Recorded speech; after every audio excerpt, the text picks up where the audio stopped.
আম্মু আসসালামু আলাইকুম, ঈদ মোবারক। ওয়ালাইকুম আসসালাম। আসসালামু আলাইকুম, ঈদ মোবারক। ঈদ মোবারক। দরজা খুলে দিই। এবার সালামি দেন। সালামি দেন। সালামি? হ্যাঁ। কিসের সালামি? কিসের সালামি মানে? সালাম সালাম দিছি। দিছি। আর ঈদের সময় সালামি দিবেন না আপনি? ঈদের সালামি দেয় না মানুষে? আচ্ছা ঠিক আছে, তোরা বস, আমি সালামি নিয়ে আসি। হুম? তোরা বস, সালামি নিয়ে আসি। বেশি করে দেয় না।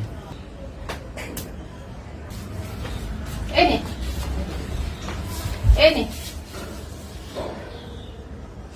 নে এটা দিয়ে কি করবে? এটা দিয়ে কি দিন? সালামি। তো এই গোস্ত বিলেন গোস্ত মানে হচ্ছে তো ইয়া তো কোরবানি ঈদ না, হ্যাঁ? তো গরুর মাংসই তো ইয়া হইব, সালামি হইব। আমি তো আরে রক্ত হড়ে নিচে তো তো ইগিন আনার দরকার ছিল আমনে? আরে আমরা সালামি চাইছি, গরু গোস্ত চাইছি।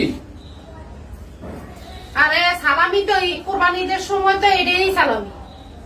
আপনার কোনো আমার কথা পছন্দ হয় না। আমি না। গোস্ত দি কিরিও আমি আমি এই- না রাইনতে হারি না কিছু না, আর বউ বাচ্চা আছে রাইন লই যাই দেখাই। দোনো ভাইয়ে রাঁধি বাড়ি খায়, যা যা। আর টাকা হইলে তো দোনো ভাই ভাগযোগ করে নিতে, এখন মাংস ভাগযোগ করে নিতে। আমরা ভাগযোগ করি করি উনটা কি বাবা, আমরা কারে দিও? রান্না করে আরে খাবি? আমরা রান্না করে খাবি? ঈদের দিন এমনি মাংস খাইতে খাইতে মানুষ পাগল হয়েছে, আমরা আবার মাংস দিয়ে কি লেগে? আপনি টাকা দিবেন, সালামি দিবেন, টাকা লইতেন না এটা টিয়ার নেবেন। শুনেন আমি যান। বলি, জেনে ভাবছে আপনি 1000 টাকা দিবেন, আপনি আমাদের গোস্ত লয়ে আইছেন। কোরবানি ঈদের সময় হ্যাঁ মাংস হয়েছে সালামি, আর রোজার ঈদের সময় হয়েছে টাকা হয়েছে সালামি। নিতেন না। নিতে হইবে। লাগবো না লইতাম না। সালামি, যান। এই যে, ও এখন আর ভালো লাগে না না? কোরবানি ঈদের সময় সালামি চাইতে আইছো, তাহলে কোরবানি মাংসই তো পাইবা।